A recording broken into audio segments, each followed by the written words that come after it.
super fit, the fittest I've ever been, and I was prepared in that respect. But I probably could have approached the games in a more of a cutthroat mentality in terms of like, you know, just rolling the dice and not being as hesitant in workouts.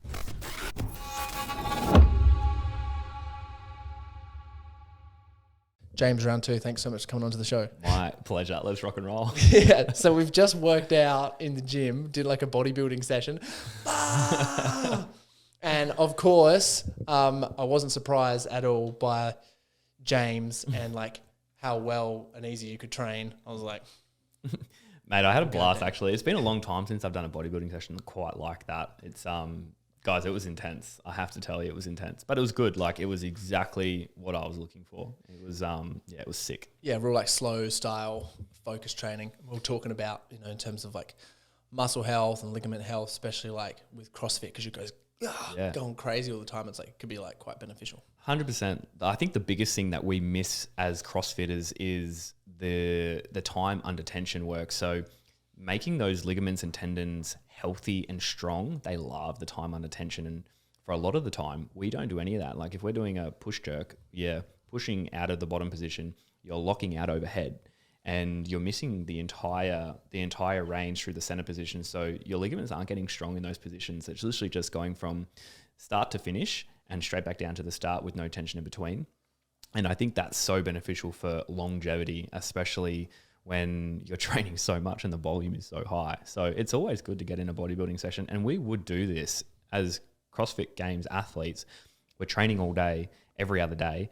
And it's good to get in, at least 1 or 2 semi bodybuilding sessions per week, but not to the extent that we did this morning, but, just a little bit, accessory pieces to help with that tension.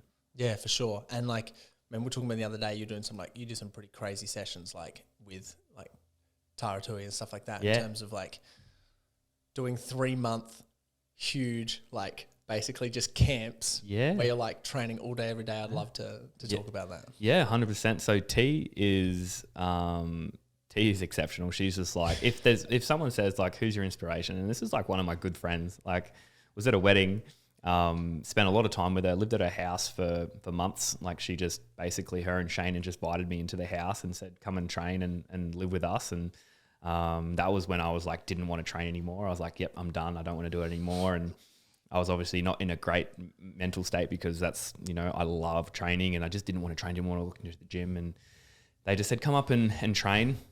And my partner at the time, she organised it. She just called Shane and said, oh, James is not training. We've got a competition in a couple of weeks' time. Can he come up? And Shane's like, yeah, absolutely. And so I ended up going up there with the intention to stay for a week and a half. And I was up there for close to 8 weeks.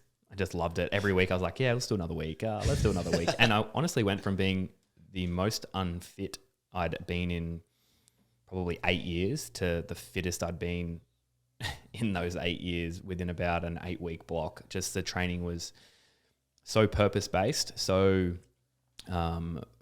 directed towards the task, and that was to go and win regionals and go to the CrossFit Games and compete well. And we both had the goal in mind. We wanted to win the games.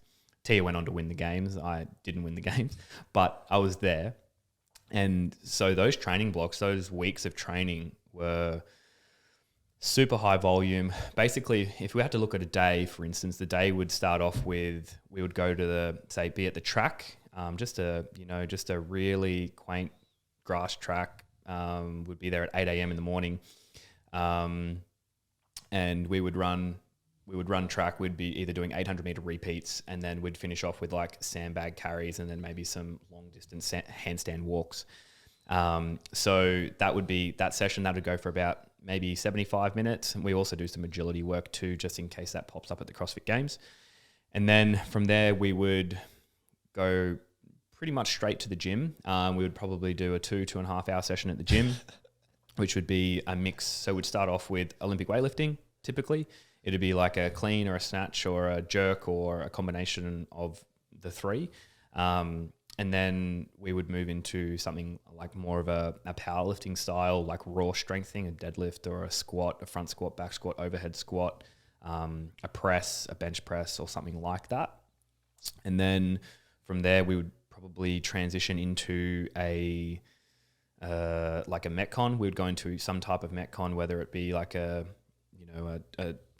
21 thrusters, 400 meter run, 15 thrusters, 400 meter run, 9 thrusters, 400 meter run with, ascending weight each round, something like that. And then we'd move into something maybe a bit longer. So it could be an interval piece where you would go into, say, 30 calorie assault bike, 15 deadlifts at 140 kilos, and you would repeat that for 5 rounds with a 3 or 4 minute rest in between.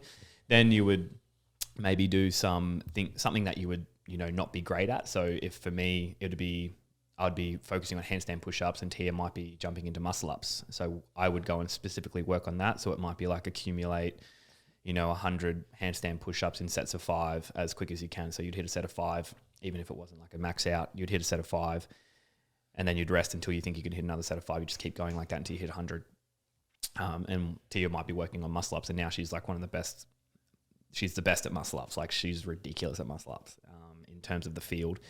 And then from there, then we might work into like an accessory piece. It could be just accumulate, handstand walking over an obstacle, and then tie that in with some type of strongman carry, like an overhead yoke carry or a sandbag carry or something like that. Just basically just accumulating time and creating some resilience in those areas. So that would be like a morning session, and then you take a 2 or 3 hour break, and then in the afternoon you'd basically just do the opposed movement. So if we cleaned in the morning, we might snatch at night. And then if we deadlifted in the morning, we might front squat in the evening. And then we would go into some type of longer aerobic piece, because the 2 morning ones were short, and we might do something longer. So it could be, like a 1K run with, 50 wall balls for 5 rounds. So you're accumulating 5Ks, and then, you're accumulating, 250 wall balls, something like that. And then we would finish off with like maybe a 20-minute, strongman piece where it's like a medley. So it could be like a bit of rope climbing, and then you just jump into some farmers carries or some stone to box height or something like that, and then just finish off with like maybe a bodybuilding piece. It could be like arm farm or something, and you just do some biceps and triceps to finish off, just for some accessory pieces. And how many goddamn calories were you burning in a day, man? Holy. Yeah. So a lot. So the thing is, you had to really focus on trying to get in that food. So like, I've never been like a crazy huge eater, like nothing over the top. But yeah, on those types of training camps, you're consuming, 4,000 calories a day probably, for the most part. You'd be burning more than that though, surely. Yeah. And the thing I find with it, for me in particular, I never really stuck to a, specific, there was a time where I did stick to specific macros and calorie intake, but, for me, it was very just intuitive. So if I felt like, holy, I am under the pump here, I'm really spent, I need more food, my body would just be like, okay, you need to have some more food. Yeah. So I would eat more food, I'll just have more. And I'd usually be able to tell whether I wanted, more protein or extra carbohydrates or more fat. My body would just kind of give me signals. I'd be craving those types of things. I'd be craving peanut butter, and I'd know I need some extra fat. I'd be craving oats or something at a random time of the day, and I was like, okay, I need some carbohydrates, or I need some extra fruit. And then if I was feeling sore, or I'd done lots of heavy duty weight stuff and I was feeling a bit jittery, like nervous system's a bit trashed, and I was feeling a bit sore, I just knew that I just should get in some extra protein. So I'd make a point to try and get in some extra protein. Yeah, I love that. And what led you to not being so passionate about training? What was like sort of the mindset that you got into, and then like, what were the tools to help you get out? Sure. So I went through, basically I spent so many years trying to qualify for the CrossFit Games. I went to the regionals and nationals to qualify for the games in 2012 with no expectations. Do you have to win? Do you have to place like third?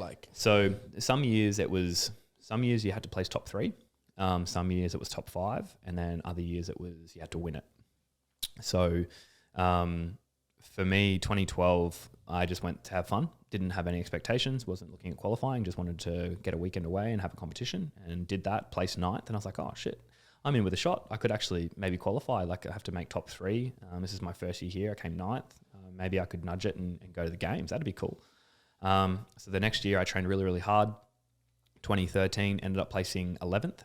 So in my mind, on paper, I got worse, but I was definitely way fitter that year. But just everyone had just upped the game, and maybe the workouts were, maybe not as well suited or not really what I had trained. And at that particular time, I didn't have a coach. I was just kind of winging it and doing my strength sessions at Anytime Fitness and doing my metabolic conditioning in the front yard with a kettlebell and a skipping rope. And so after that, I decided I should get a coach to structure a proper program. So I was hitting all the areas that I was missing out on when at competition. And that's when the training really, really ramped up, and the workouts were way harder. I was training way longer. The volume was higher. I just opened my gym as well. And from there, I ended up going to the regionals in 2014 and got pipped right at the end by a good friend of mine, Khan. He got me by a couple of points. So he got a ticket to the games, came third, I came fourth. But technically in the last workout, and I've told this story a few times, in the last workout, I had to win the workout, and Khan had to place 3 positions or more behind me. He placed 2 positions behind me in that workout and got me by 2 points to go to the games. And that was his rookie year, 2014. And it was close to being mine. And then I didn't qualify until 2016. So 2015, I went back. I had a couple of niggles. I fell over a couple of times, and typically all my injuries are me falling over doing something stupid. But I fell over. I broke my wrist in the off season. I had a torn patella as well. I fell over and smashed my knee into the ground. And so from there, that 2015 season was a bit of a write-off, and I was like super disappointed. And then, I got back into training and kept consistency. And this is the biggest thing. Consistency was a huge key here for doing well.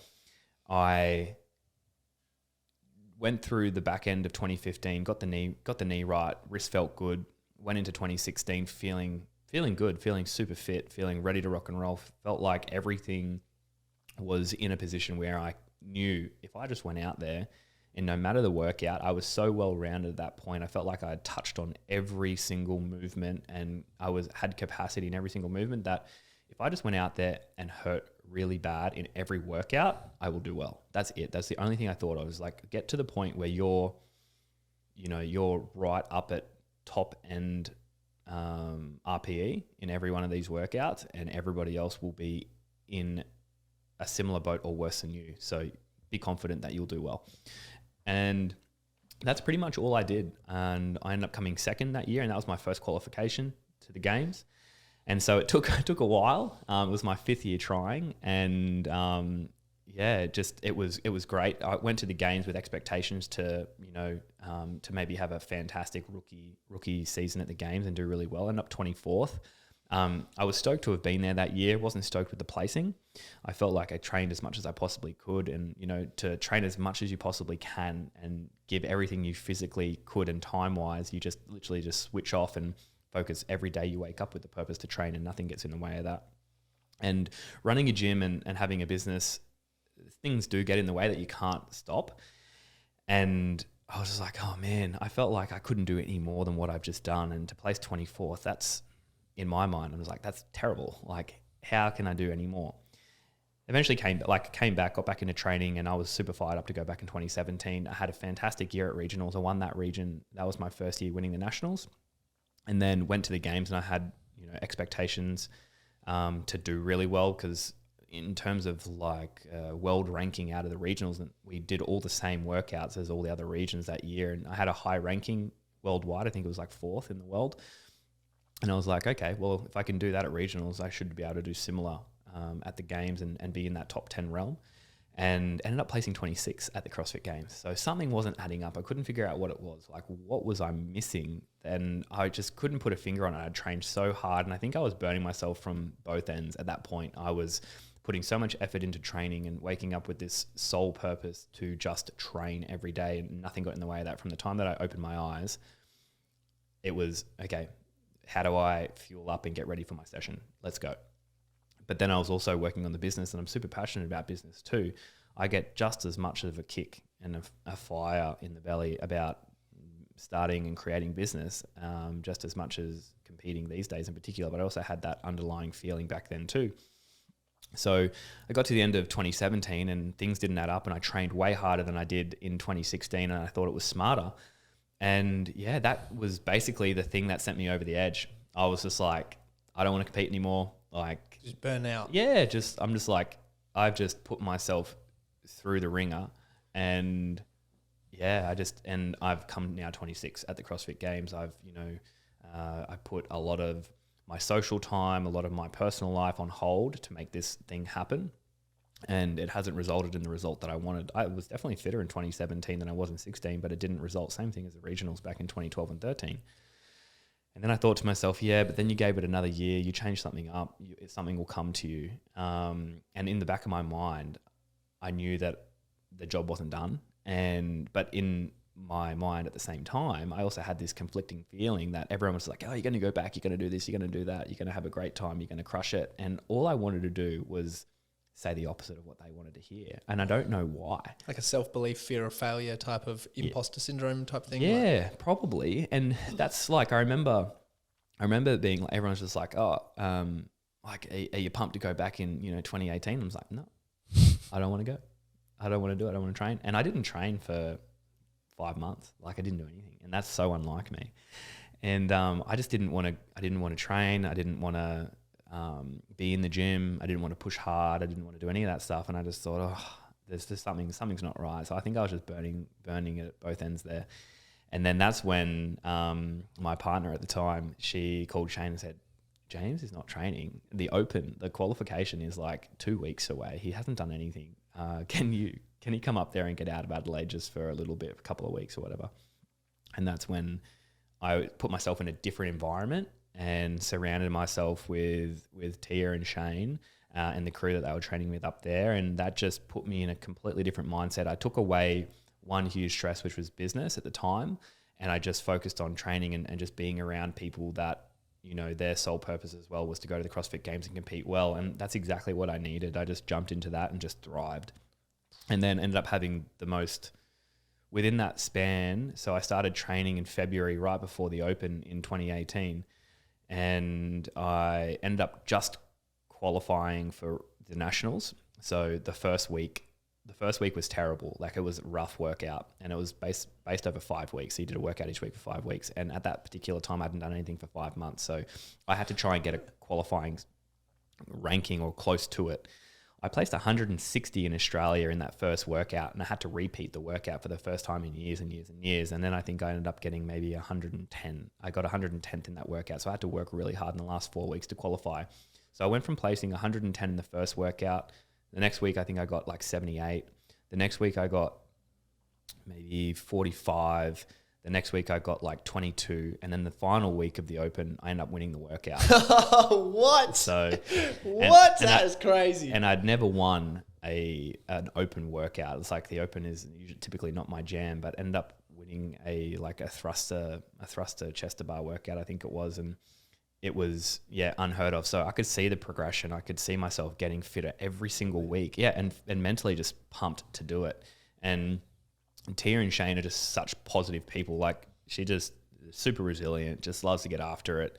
And like anyone, everyone has bad days in the gym, and not every day is going to be great. But, the rule of thirds is like you're going to be great a third of the time. You're going to be like okay, another third of the time, and you're probably going to hate it and suck the other third of the time. And if there's balance is not there, then something's not quite right. You're either not pushing yourself hard enough, or you're pushing yourself way too much. So that's like quite fired me up. Got to regionals and ended up I think we had maybe 6 workouts that year at regionals, 6 or 7 workouts. And I think I won 3 or 4 of those workouts. Whoa, and it was like one of my best regionals ever. And I don't think I placed outside the top 4 in any workout out of the 30 or 40 guys that were there. And that was my best regional. So I went into the games that year thinking, this could be the year that I do a top 10. I went through and I didn't quite plan my CrossFit Games the best. I believe I still had some things to learn in terms of like how I should get myself mentally prepared to approach it. I came 18th, my best placing yet, but I wasn't super soaked with it. Like I was not happy with the placing. I trained. I was super fit, the fittest I've ever been, and I was prepared in that respect, but I probably could have approached the games in a more of a cutthroat mentality in terms of like, just rolling the dice and not being as hesitant in workouts. There were events there that I should have taken advantage of, that I should have rolled the dice on more, and that means just taking a bit more risk in the way that you approach the workout. And then after that, once I did that season, I was like, oh yeah, no, if I'll maybe go back and maybe compete and we'll see how it goes, and I'll just train for fun and just not take it too seriously. Ended up training and getting ready for the qualifiers maybe 12 weeks out, and ended up qualifying and winning that next competition to qualify for nationals, which is great. And then went over and did a training camp in Montreal with Michelle, my new coach, because Tia and Shane had moved to the States by that time. Ended up doing a training camp in Montreal with Michelle Laton, with Pat Velma and Sam and Laura. And these are other games athletes as well, and had a blast there. That was a rough camp. That was tough. It was really good, well structured, but it was perfect. And I think Michelle just gave me a lot of confidence. She's just like, dude, you're doing great in all these workouts. Like, you're going to and fro with someone who, you know, typically podiums at the games. Pat would podium at the game, I think, just about more than any other person other than like Matt Fraser, and that's about it. But Pat's like in terms of, you know, consistency, he's the guy to be right up there every single year. And she's like, and that just gave me confidence. I think that's all I needed at the time. She goes, you're great. Like, you've got like everything you need to do well. And maybe that's all I needed to hear. And I just went into that year 2019 being like, you know what? I've got nothing to lose. I've been to the CrossFit Games 16, 17, 18. I've got nothing to lose. I've got nothing to prove. I've got nothing that I have to do. Nothing that I have to do. This is all stuff that I get to do and want to do. And so I kind of just... Good ego shift. Yeah, I get to be there.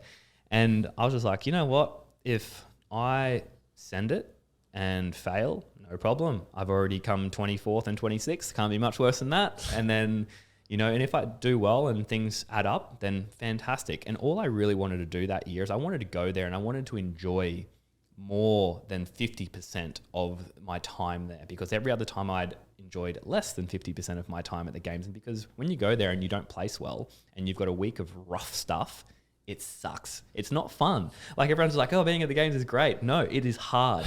It's freaking hard. And if you don't do well, you're just like, oh. So then I ended up rolling the dice a lot more. I, you know, used my fitness to its full capacity. I enjoyed 98.9% of that entire weekend, and I was stoked. Ended up placing 5th, and yeah, had a blast. So then after that, I was just like, you know what? There's such a big burden off my shoulder that I had placed on myself to get, you know, a top 10 finish at the games. And after that, I was just like, you know what? Now I just train for fun, and you know, I will just dabble in whatever I can that, you know, and I don't even mind if it affects my CrossFit performance, because after this, I'm just going to train for rec.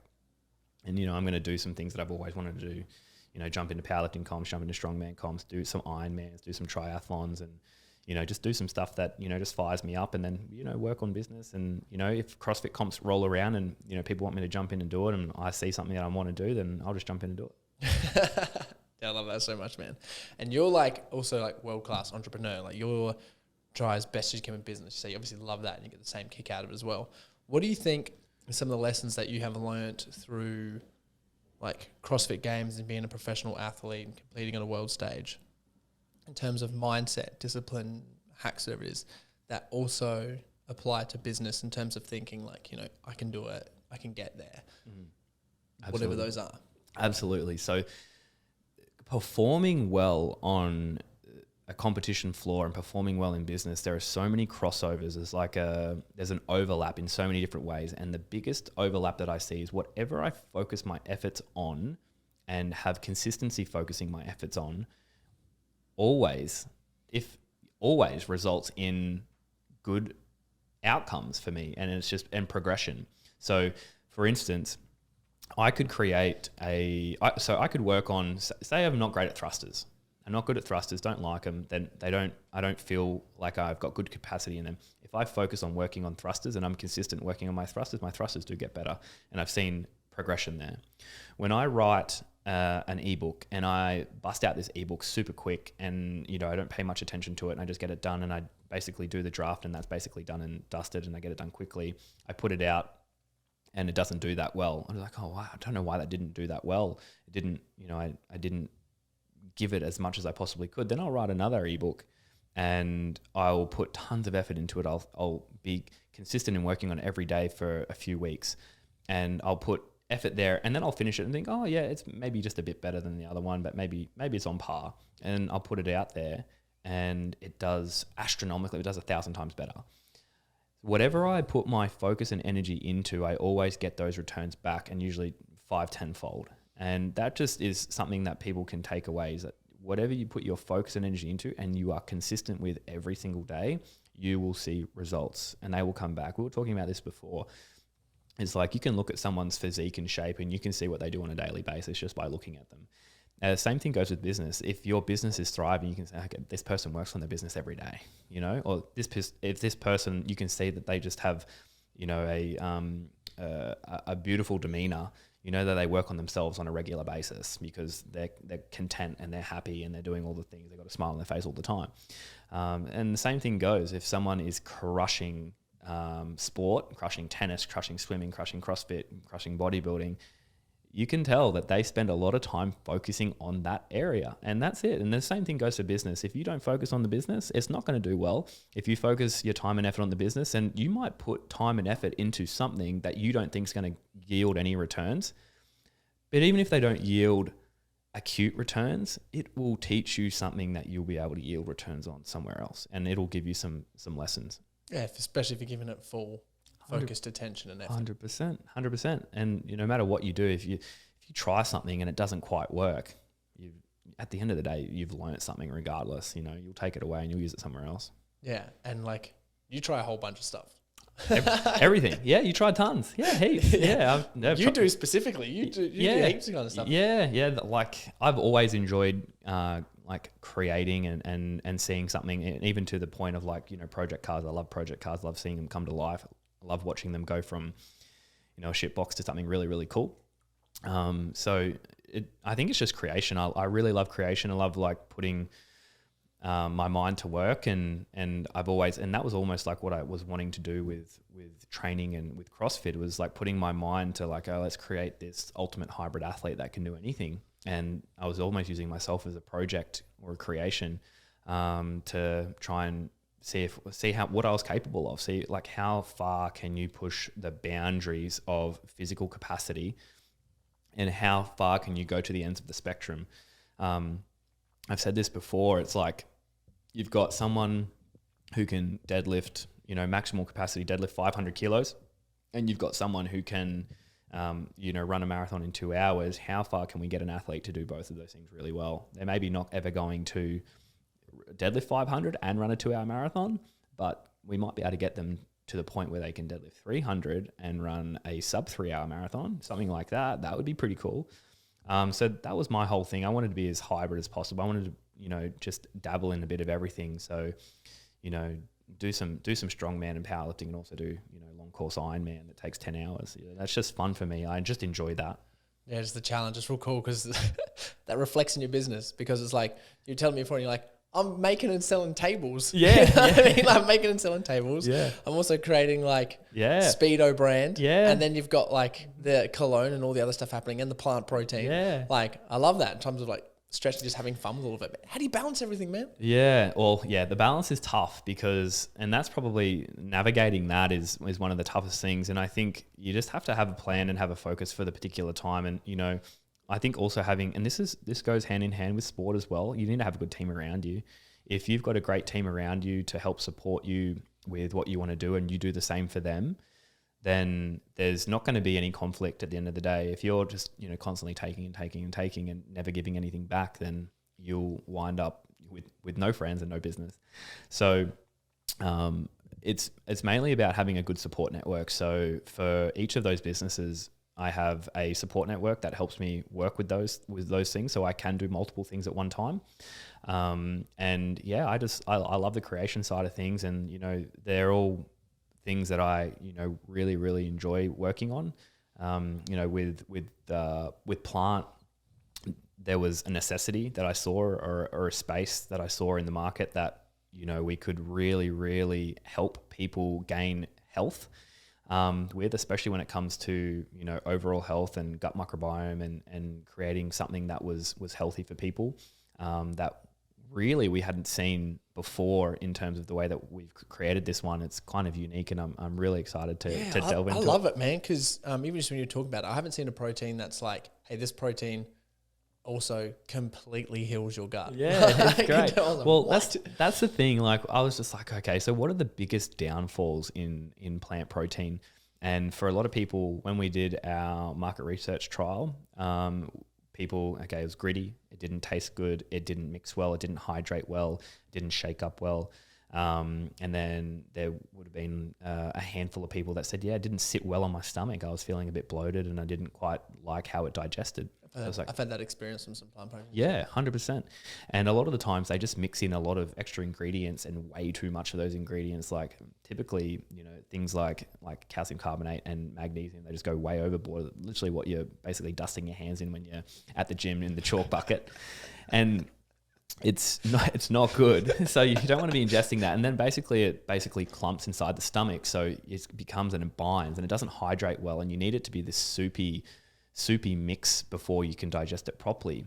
So trying to find a way that we could help create a support in the gut, which we've done using the help of some smarter people than me, to help create something that can make it more robust and create that really healthy gut microbiome. So the thing is, it's like, yeah, you're getting a protein hit, that's great, but yeah, you're also doing some wonders for your gut microbiome at the same time. So that was the key. That was really what we wanted to focus on there. So I'm really pumped for that to come out, and it's soon. It's around the corner. Yeah, I've heard there's some things in motion. I can't wait to try it, man. Oh, dude, you're gonna love it. You're gonna love it. You'll be one of the first to try. Woohoo! And as well, man. One thing is like you doing all these things, balancing all these things as multiple businesses. One thing I've noticed about you is you literally do have like a really positive mindset, and you really do back yourself up. And there's so many things that we can learn in terms of if anyone has a goal. I believe like the only thing that ever prevents you from getting the goal is just your thoughts and your emotions. And I truly believe that anyone can get like any goal that they want, but the only thing that ever holds them back is thoughts and how their emotions sort of show up.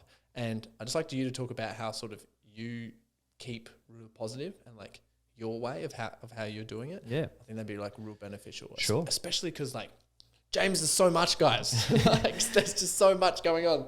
And then if for some reason, it's real weird, babe, just a little compliment for you. It's like, you just make it all seem so effortless. Like, like I've talked to you like, yeah, we'll hang out here, we'll do this. Yeah. Like, I've got like 100 things going on. We'll get a good workout and I've got time. And I'm like, nah, we'll make it work. Hell, bro. Yeah, we'll make it work.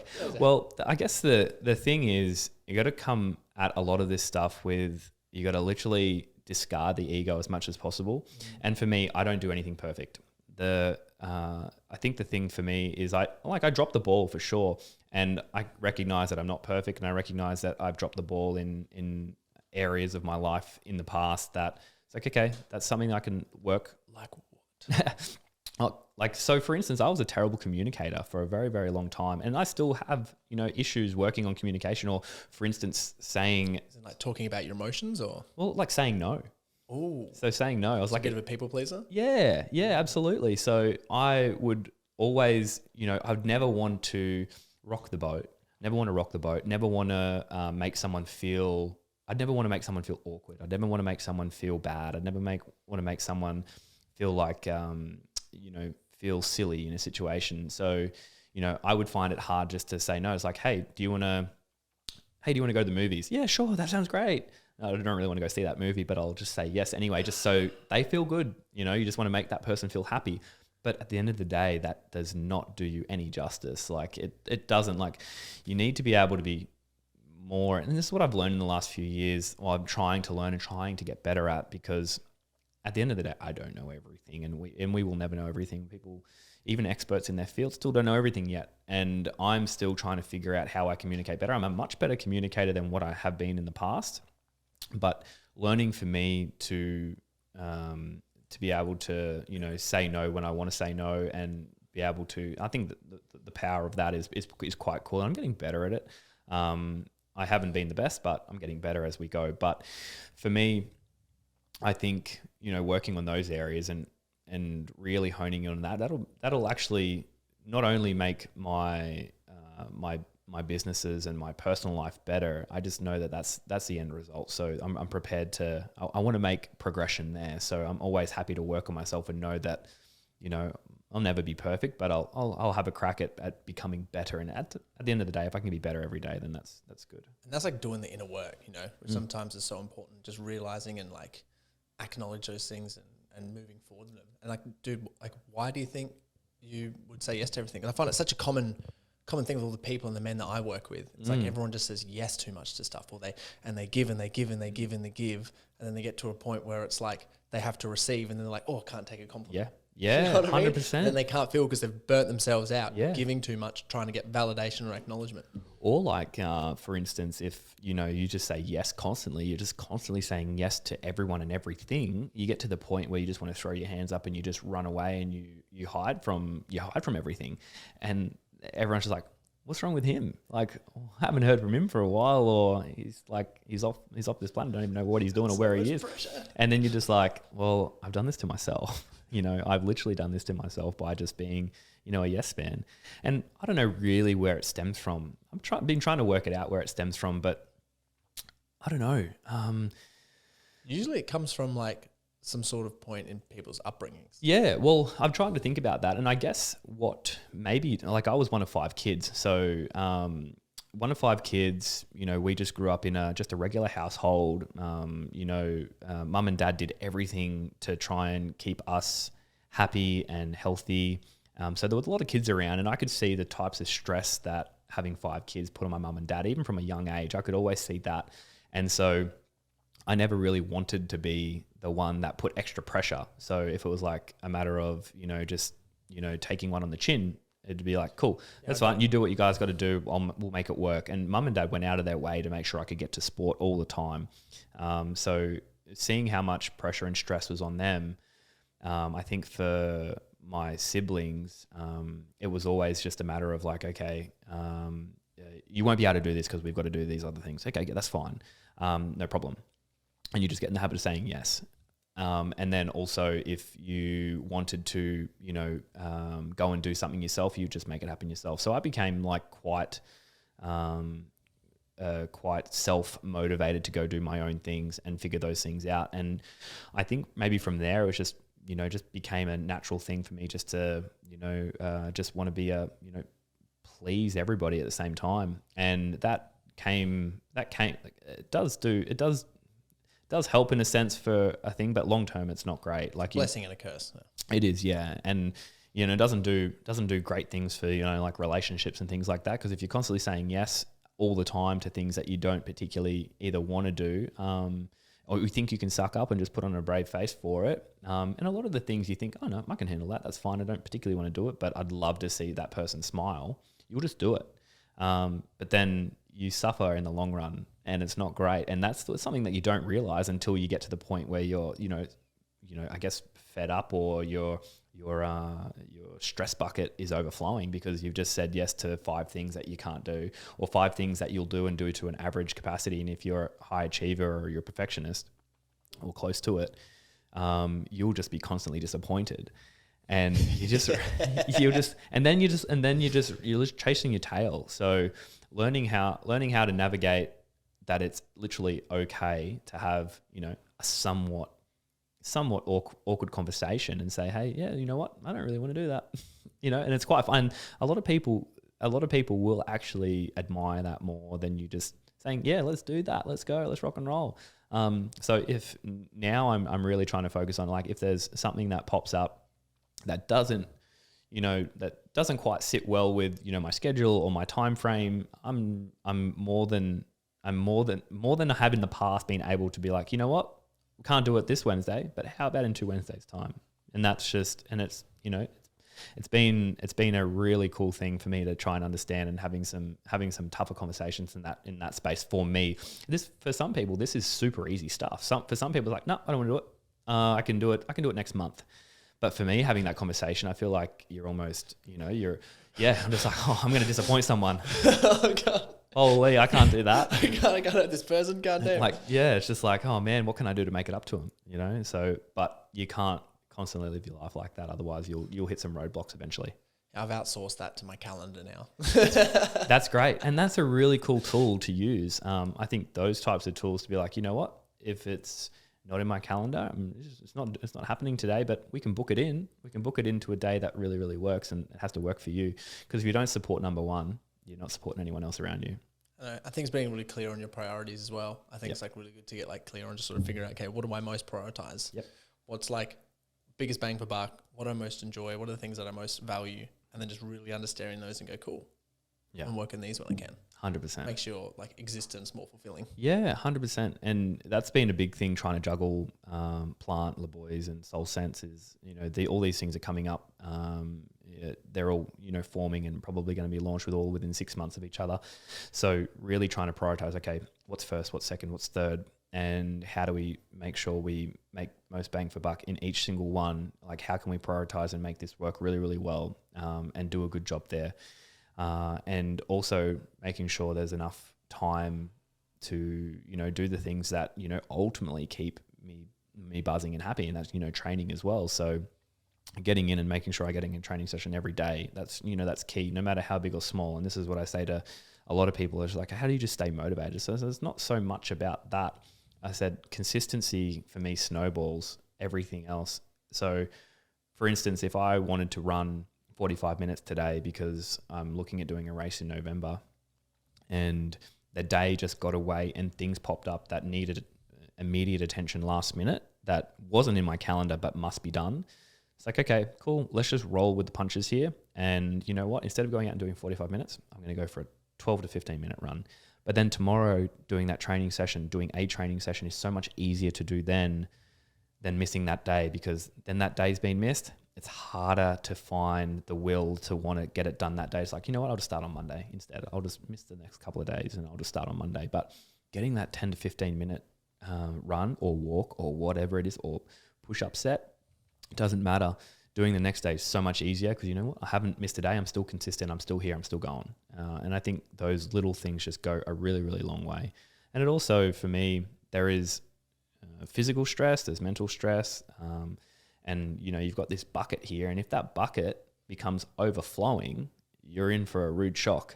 So you need to make sure that you can do some working in practice as well, instead of working out all the time. And it's like working out physically, working out your mind, working out all this other stuff, working out business. If you can do some working in practice where you're, ditching some of that water out of that bucket, it could be breath work, it could be going to the ocean, it could be a beach walk, it could be just sitting and relaxing, doing, nothing, trying not to stimulate yourself, unplug a little bit, take your mind away from your phone or your computer, and just do some things that are really relaxing. Jumping in the ice bath, that is a stress in a particular way, but it is also can be a really down regulating thing for you in the long run, rather than like a heightened acute, like, oh, I'm dying, I'm cold, or having an infrared sauna or something like that. All these things, or jumping in a float tank and being completely disconnected from the world for an hour. All these things will really go a long way to unplugging and helping you take some water out of that bucket, so then you can take on that stress, which is that adaptation that we want, physically or mentally. Yeah, so true. And I love how you have like the mental stress as well, because there's one sort of thought that I remember having not too long ago, as we were talking about beforehand, like thoughts and perceptions sort of create everything. And there was a certain amount of stress that I was just getting like emotionally and mentally in terms of, I don't know, performing something or communicating in a relationship in terms of, I can't hold this emotional stuff. And I'm like, well, this is just a thought and a perception. So is mental and emotional. I can just choose to increase the size of it, and I don't have to be as reactive. I don't have to be as triggered, and I don't have to feel as stressed about this. And I can literally just choose to have this amount of capacity. Yeah. And I was like, wow, I was putting rules around myself in terms of like what was actually the most stressful or not. And you're like, I can choose this. Absolutely. And one thing that sort of, helps me understand that is the hardcore training. It is everything else, and it is doing the working in as well. But I also think like fasting is like really important for that. Purely because you're just like, you got to be so aware of here the whole time. Because it comes in big waves and flows, with hunger and thoughts and blah, blah, blah. I'd love to hear about like your fasting experience. Because I know you did like a 7 day or something. They've done 7 days. How did that serve you? Yeah. In the long run. I loved it. I finished that. I finished that 7 day fast, and I did this just because I had feedback from my partner at the time and a lot of other people that they just felt like a newborn baby at the end, and they just felt so snappy and fast, and their words were just coming out. Their vocabulary was like reignited. It was just super sharp mental clarity. And I just wanted to do it for the experience. Like pretty much everything I'll do for the experience. I'll keep an open mind until I've tried something and either really enjoyed it or, so maybe not for me.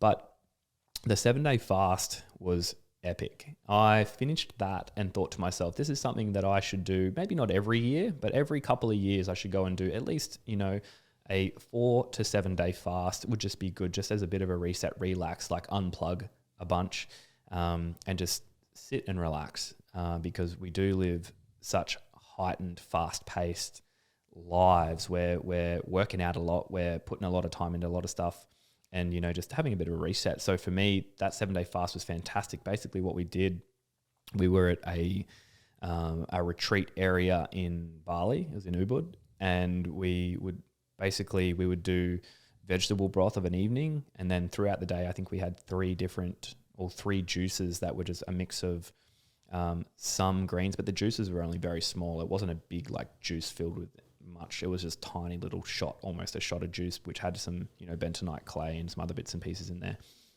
And then you'd also do enemas morning and night. So you do your own enema morning and night. And then at the end of the fast on the 6th night, you would do a high colonic. And I finished that fast and I felt squeaky clean. I just felt clean. I felt light. I felt clean. I felt like I had, sharp speech. I felt just felt vibrant. Did any demons come up?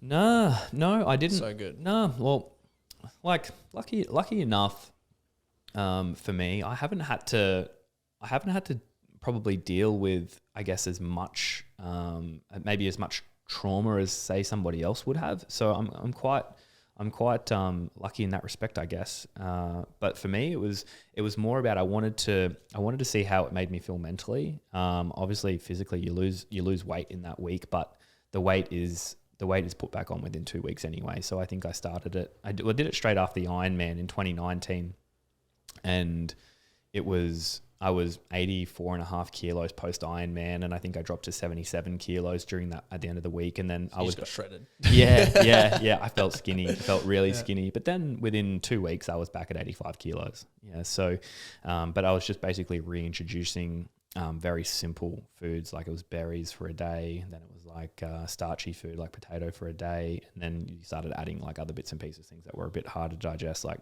some protein and some fats in after that. But that fasting experience is fantastic. And typically now, I usually won't eat breakfast until around about 10:30, 11 o'clock. And then I usually clock off eating at around about 8:30. So my eating window is, anywhere from 8 to 10 hours roughly.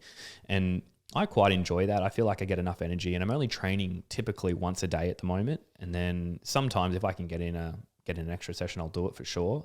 Just depends on what the day brings. But if there's something that pops up that, needs my attention, and that's particularly around business, I'll be like, okay, here, we're on, let's do it. I love it so much. And what opportunities are coming up for you at the moment that you're going to be focusing on? So we have so much cool stuff coming up. Like the back end of this year is crazy in terms of travel and getting around. We're launching Plant, will be hopefully mid-September. Then I've got a trip coming up to New Zealand for an Under Armour gig. And that's going to be great because I've never been in New Zealand and I've heard great things, and it's so up my alley. It's all adrenaline, jump off this, jump off that. You're doing all like the snowboard this. Yeah, it's like sick. God. Mountain bike down here, hike up through there. Oh, what? So the bad experience last time mountain biking. You be careful, man. Yeah, I know. Yeah, far out. Yeah, no, I'll be taking it nice and easy. And then around that, we've got a couple of competitions, start of October as well. And then end of October, we've got something really cool coming up. I'm not sure if I'm allowed to say anything about that yet, but you guys just wait. It's going to be big. Yeah, I'm pumped for that. It's going to be so sick. Yep. But then, and then after that, November, we've got some competitions coming up. We're setting up Plant at the Wollongong Down Under Championship, which is going to be huge. So that's on like the 17th, 18th and 19th. You and Tia are both competing in that one? Well, so Tia's going team, and I might jump into a team too if we can find another male. So just head to any other CrossFit athletes out there if they're listening. James's friends that want to jump on. Opportunity. Yeah, so we've got that, and then we've got and that'll be about probably the time that we also launch the Boys, which is our new, basically our Speedo range, which is just a beachy swimwear for the fellas. And then so all in around that, we've got travel. And then we're in Sydney. We've got a combine coming up too in like a couple of weeks from now, in like mid September.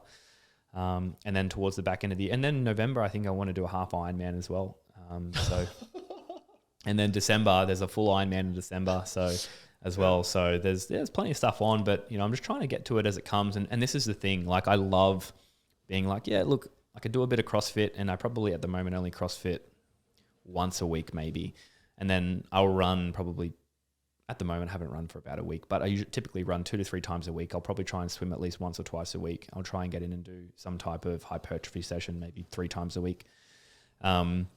But leading up to all these different events, whether it's an endurance race or whether it's a strongman comp, there's another one coming up too, which I'd like to do.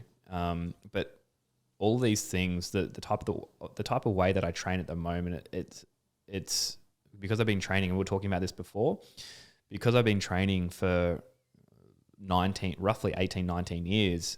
It's just like, if I do want to go and do a Spartan race, can go and do it. If I want to do a half Ironman, I could just go and do it, and you get around. You're not going to break records, but you get around. If I want to do a strongman comp, I've been exposed to those types of movements before. I can do it. I may not win, but I can go and do it.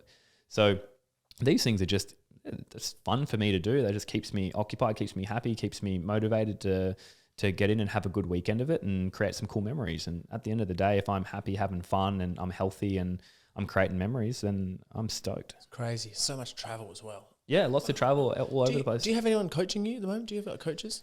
No. I'm just winging it. Just you, your calendar? Yeah, just me and my calendar, just figuring out what we do. Like, I'm not getting coached for CrossFit right now, and I'm not getting coached for like Ironman or strongman or powerlifting. Do you business coaches and stuff? No. I have in the past, but at the moment I've just kind of just been winging it. But I think that is a super important thing. Like, you can learn so much from, just having cool conversations, even just like this, just things that you can take away. But one thing that I've been reading and listening, I've been practicing this thing where it's like I'm listening to an audio book and also reading the book at the same time to see if that helps me navigate the book a bit better. And actually just honing in on what some of these books have to give you. Like, I've never been a big reader. Ever since, I got my eyes fixed. I had terrible eyes in terms of like sight for quite a long time. So I never really liked to read. I like to listen, but I never really liked to read. And I was just like, I'm going to try and get stuck into reading some more stuff. And even just a simple book that was talking about negotiation. Just the couple of little gold nuggets that you get out of that, it just goes such a long way. So if there's anything that I would start to do more of now is spending some more time just reading. And that's a cool, learning. It's cool working in process and having cool conversations with people that, I think you're a product of your environment. And if you can hang around with cool people that know more than you, and that's great, you're going to learn so much. Yeah, it's insane. And I think like actually being aware of your own learning styles. There's a lot of people that I talk to, a conversation that keeps coming up recently is like, well, how do I learn? And like, and how do I retain information? And then like, how do I use it? And it always comes down to like, well, you got to teach it. You got to figure out, obviously for you, like reading and listening is like awesome. I like, if I'm reading something real difficult, I'll just write out the same notes or the same line over and over again, or like turn it into like an equation. So I'm like, this plus this equals this. Yep. So I'm like, okay, I can actually like learn or keep this. Yeah. Or my housemate, Kettle, I'll just like tell him everything. Or just my friends, I just tell them everything. It's a great way. I find another way, like for myself personally, because I create like a lot of courses. It's like if I'm learning some stuff and I really want to learn it, create a course on it. Yeah. Like, you'll become an expert. Yeah, exactly. Like you have to. That's so funny because I was talking with Matt, my business partner, yesterday, and we were talking about barcodes and to get ready for these labels. And he goes, "Oh, dude, I have no idea." And I said, "Dude, don't worry. In half an hour, I'll be an expert on barcodes." And so, like, making sure we have barcodes that are global, that can be used anywhere in the world. Yeah. And so I was like, "Okay, great. Now this is my little task for the next half an hour is to get up to speed on everything barcode." That's it. And that's it. We're doing it.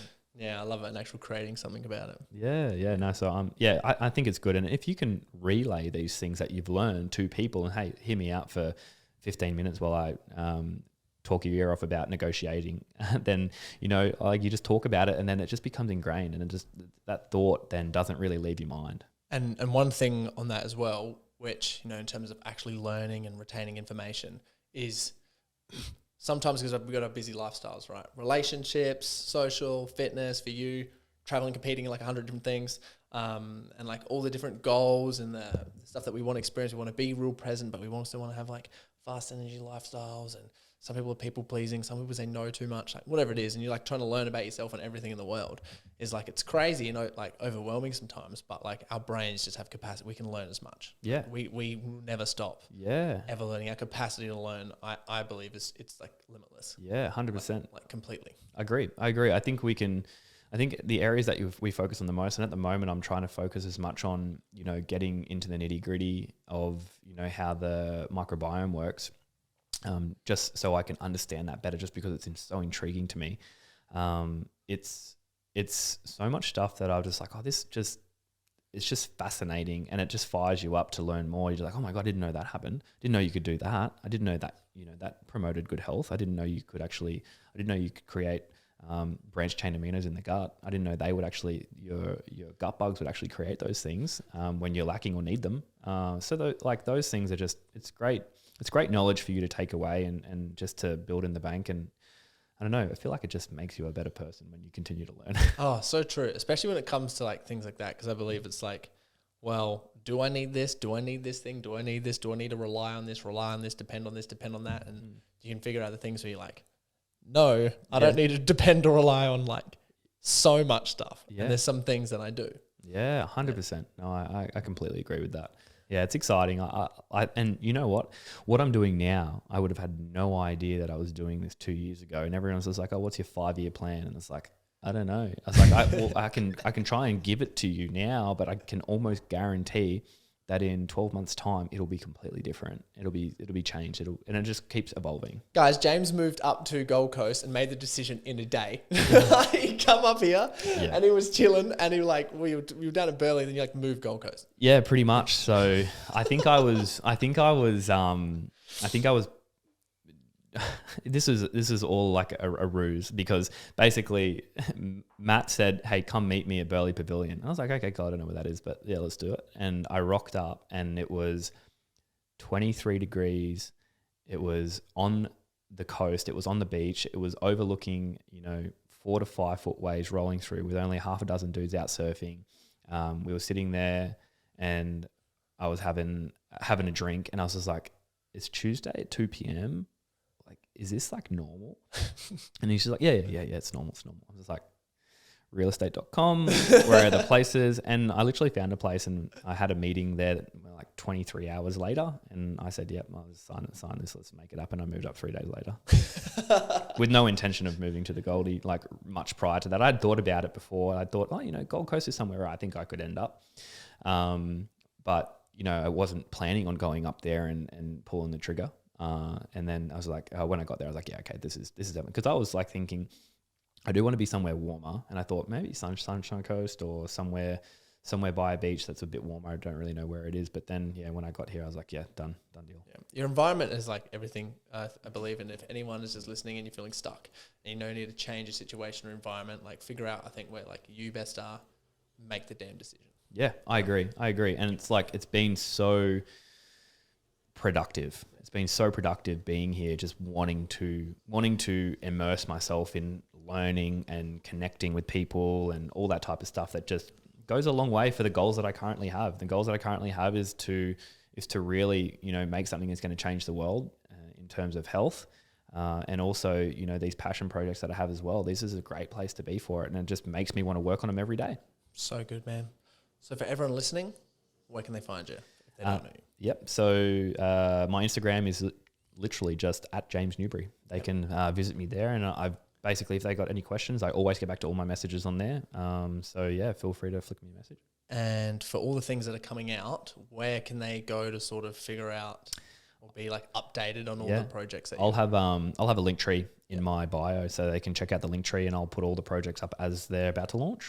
Awesome. And for all the listeners, I'd like to leave like just one thing at the end in terms of like a challenge for them, a task for them to do, something to like, you know, tangibly do after the podcast over like some of the stuff that we've talked about. Yeah. What is one thing that you'd recommend people to try immediately? Perfect. So literally, where are we now? We're the 1st. So it's September 1st. September 1st today, Rock and roll. 2022. So by the end of September, read one book. Have you got any recommendations of one that you'd like, just while we're out there for everyone listening? Well, this one that I'm actually reading at the moment, which is about negotiating, it's called Never Split the Difference. This dude is just this FBI agent who's always been he's been in interrogations, negotiation, hostage negotiation type stuff. And then he went and did a stint at a university to talk about how we can turn negotiation into sales and other bits and pieces like that. So he takes real life situations and just expresses how to articulate the direction. And it's like, if someone says no, that's great. Let's just open up a negotiation. So if you get yes, fantastic. But if you get no, you get to negotiate. And that type of stuff, if you can just say the right things at the right times and use particular strategies to help you get the answer that you want or that you need, then there are better ways of communicating. So it's a book about communicating, really. And that's what I need to work on the most. So that's what I'm doing. I love it so much, man. As we mentioned, guys, mindset and perception is damn everything. Thanks for coming on the show, bro. Thanks for working out. I hope to get punished by you in a CrossFit session and make me look like a lamb. I'm going to have to get you back for this morning. Because I was shaking like a leaf. I was like, I want to get me like throw up. We can do that. Some new movements as well is going to be like hardcore. We'll do it. We'll nervous about it. Yeah, we'll do it after you finish, and so there's no risk. After finish comps, so I don't break anything. Let's do it. Well, thanks again, man. Love it. Speak soon. Thanks, dude.